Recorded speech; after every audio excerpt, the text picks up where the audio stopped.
having a lunchtime smoke.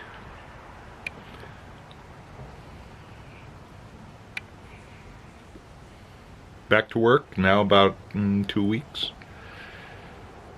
Thereabouts, maybe going on 3. Honest to God, it's kind of wearing me out. So I have a new work group, and I'm on kind of a learning curve with some survey stuff and construction staking and that kind of thing, which is a natural outgrowth of what I do. I mean, we always wear a lot of hats where I work, and I do have a little bit of experience with that stuff, but it's years ago. So there's a bit of a learning curve, combined with a boss who's an engineer, so his communication skill is numeric. Great guy, but we're kind of working out how we relate to each other. So I'm an extrovert. I'm a people person. Actually, I'm kind of a loner with a lot of friends. So I have a little bit of both. But he is definitely a numbers guy, and yeah. So sometimes his explanations are lacking. And that's fine. We'll get used to that. As long as we can laugh a little bit about it, we're good.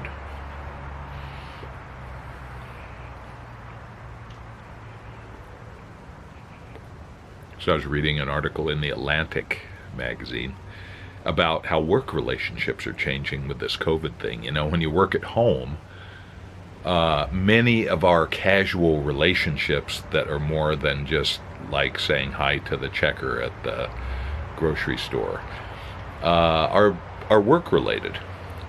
So not surprising. Also maybe not surprising that when we leave work, or for whatever reason find a new job, go to a different work group, retire, you don't necessarily keep in close contact with your former workmates, because it's more you're just sharing an environment. Yeah. But the nature of that is changing too, if we're working from home. So, or working, like for instance, I'm down at the office every day, but there are very few people there. A lot of people are working from home. A lot of people are they haven't come back to work yet. So it's great always to see them when they do, but only a few of them have I really checked in on, when we haven't seen each other. So anyway, it was an interesting article on, I may put a link down below.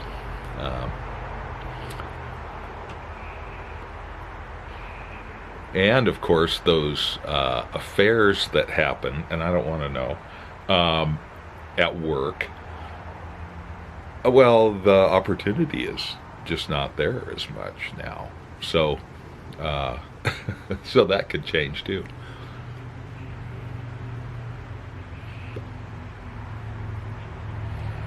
Little housekeeping. So this is a BP jump. Now there are a variety of BP jump shapes. This, look how crisp that rustication is.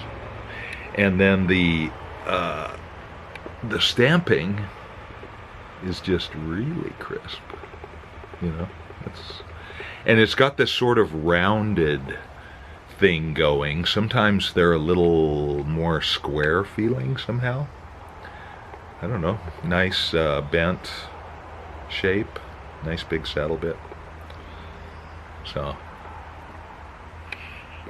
smoking some Robert McConnell, the original Oriental pipe tobacco that I think I picked up in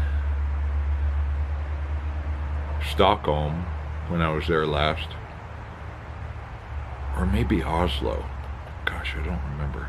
I remember I bought something in Oslo just because I wanted to give the pipe shop, a little business. A tin was like $55 US. In Stockholm, it was cheaper. It was like $30 US. So for 50 grams.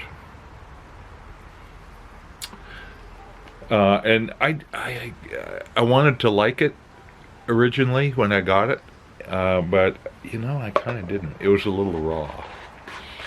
But it's now had 3 or 4 years, I forget when I was there last, to mellow in the tin. And it has.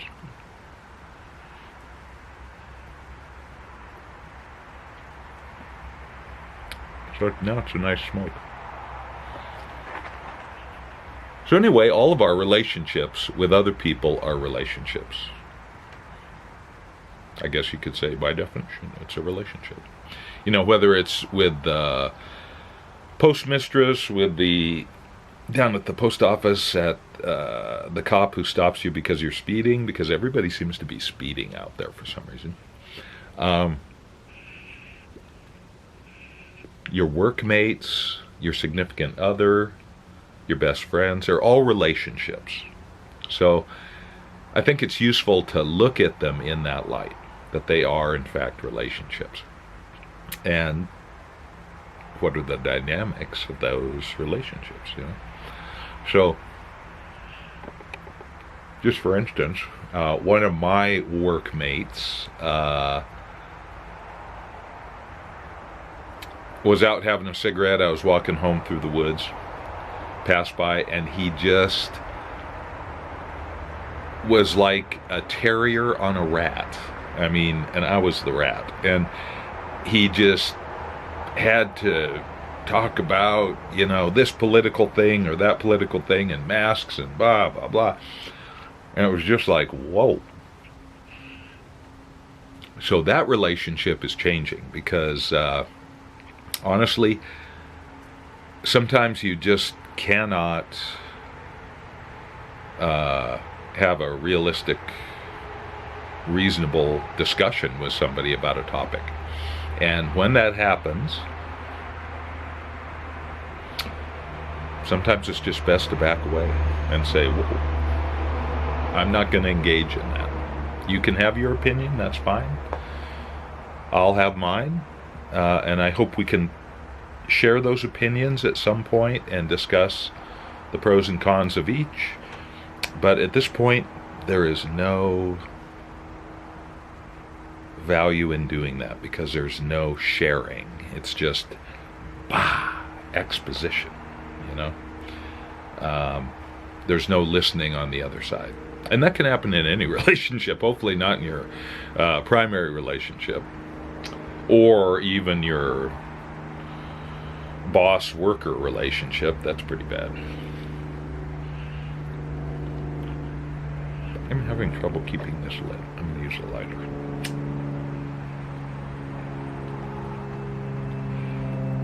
So there are times when all you can do is back away and say, this just isn't the time that I want to engage in this.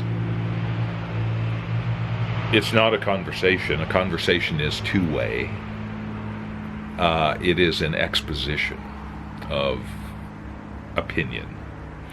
And sometimes you just don't want to be involved in that, and that is okay. That is okay. The person doing the expositing is often reluctant to let you go and kind of angry about it because they want you to believe what they believe. And they don't care what you believe. They just want another person believing as they do. So, if that's where you're at, we're all taught to be compliant in society, and in the work world, sometimes you just have to get by. You go to the coffee bar and get your coffee, and they're talking about this and that, and you politely enter the conversation and then exit, and that's social intercourse. But honestly, what I'm talking about here is not social intercourse. It's just it's an angry expression of politicized belief, and there's just, if you want to engage in that, you certainly can, but wow, yeah, it's there just isn't much in it for me. So I try and engage at another time or another place, another situation, and not. Hopefully things have cooled down, but I think part of that is driven by people not having the usual social interactions where there are these small escape valves, of little steam release during the day. And so the pressure builds up, and they're just dying to talk about why they believe this is so true, and the rest of the world is so wrong, and it becomes a justice and righteous issue, and wow, it gets really complex and interwoven with all sorts of personal values, and thus becomes very loaded. So and you just sometimes can't engage at that time with that person on that topic. You just can't do it. So I've run into a few of those. Sometimes people are just eager for any sort of social interchange.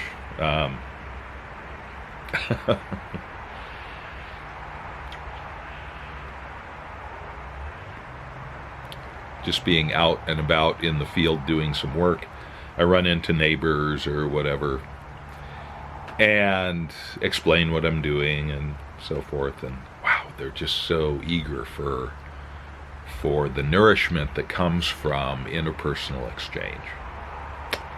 And it is nourishing. I think it's nourishing. Like I say, I'm an extrovert, so I would say that. But I'm seeing it out there. So we're starting to normalize a little bit, although everything's kind of, at this moment, the number of cases are rising, which they would, they just would. As long as the hospitalizations and deaths aren't rising, herd immunity is a long way off, and it's kind of a variable thing. There was another good article on that. What is herd immunity? It's not a fixed number. It's how people react in their community. If it's an older community and they're very serious about protecting themselves from exposure, then herd immunity could be a much lower number.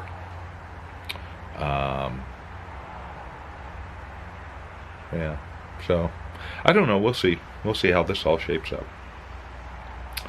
But in the meantime, we have a mask wearing thing going on, and we have a mandatory quarantine if we leave the state, or if anybody visits and stays at our home from out of state. So where I work is that's above and beyond statewide requirements. But restaurants, bars, they've all been kind of pulled back. It's the increased opening has slowed down, and in fact is contracting a little bit. Hard to imagine that we would be locked down again. I just don't think there's a public will to do that, honestly.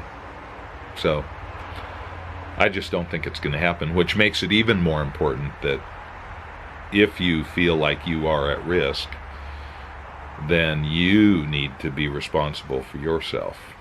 So, because, there's not a lot of support out there sometimes for that. A lot of people poo-pooing precautions and so forth.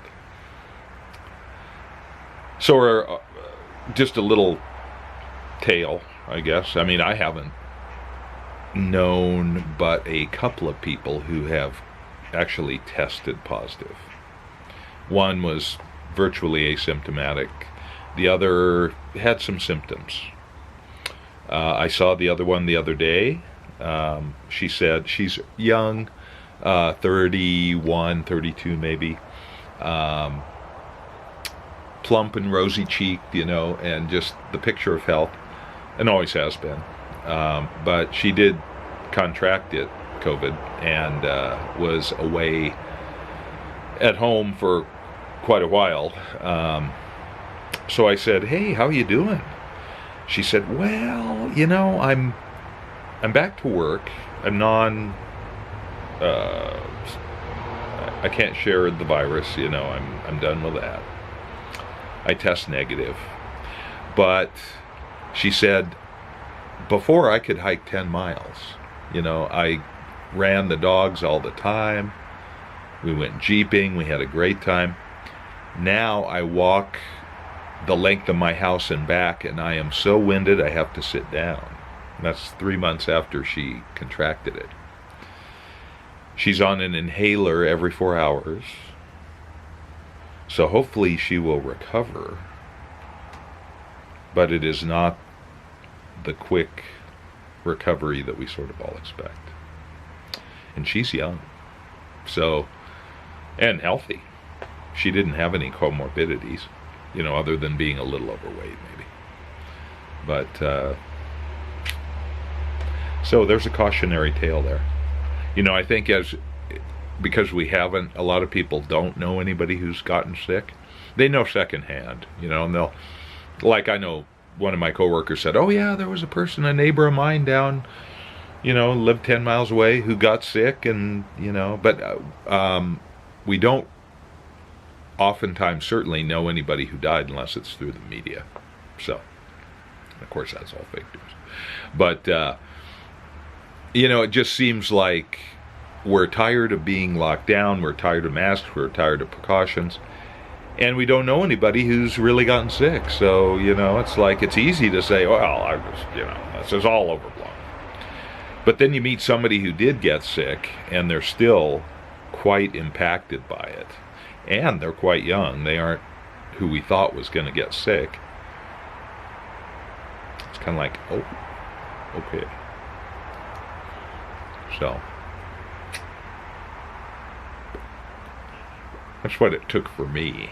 I was thinking, I generally, the numbers are kind of crazy even now just because of the lack of testing.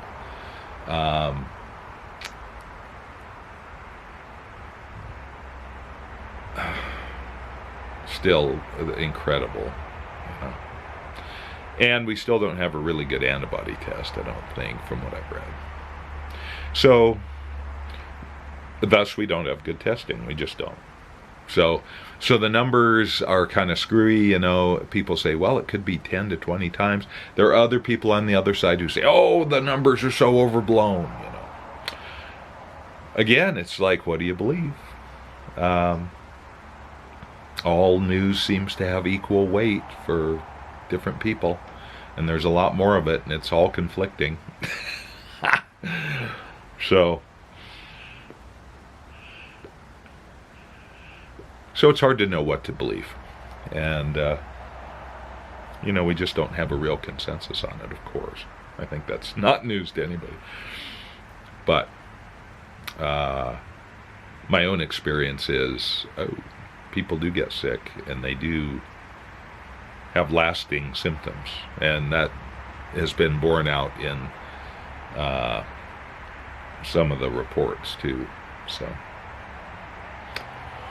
anyway, yeah, it is what it is. So we're all trying to get along, and the nature of our relationships is changing. We just don't have that richness of work relationships, I think, that we did generally, and that has an impact on you. So,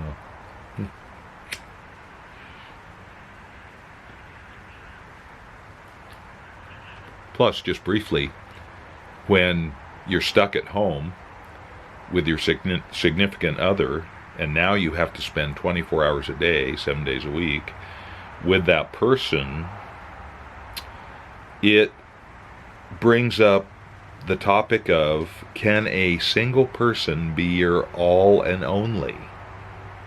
You know, we have this romantic mythology that, oh, if I just find that perfect person, my life will be perfect. And men especially, I think, women tend to have girlfriends and more social contacts out there that are richer. Men are a little self-isolated, so they put all their emotional stuff oftentimes on one person, and that's their significant other. And we get away with that because we have other casual relationships, I think, many of which are work-based. And without those,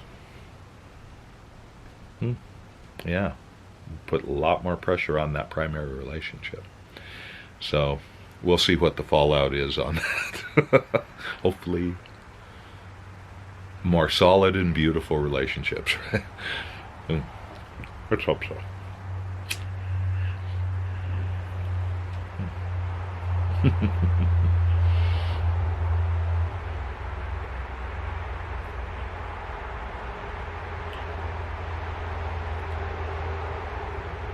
I was thinking this McConnell's would smoke a little drier since it's been sitting around for a while, and that would work better with these wide shallow bowls in the jobs.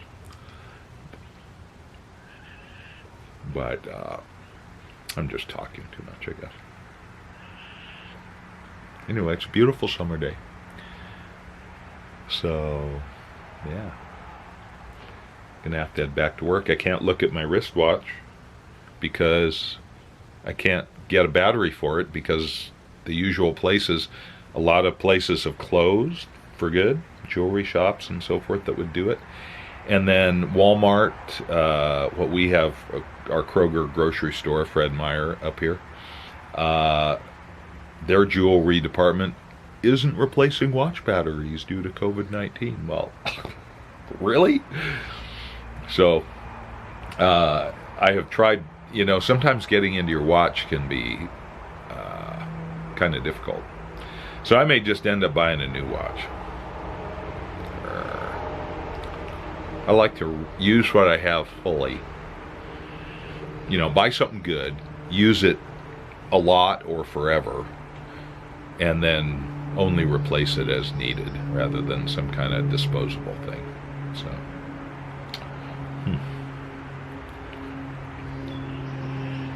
or get one of those like Citizen watches that have the solar recharge or the motion recharge or whatever. So that might work too.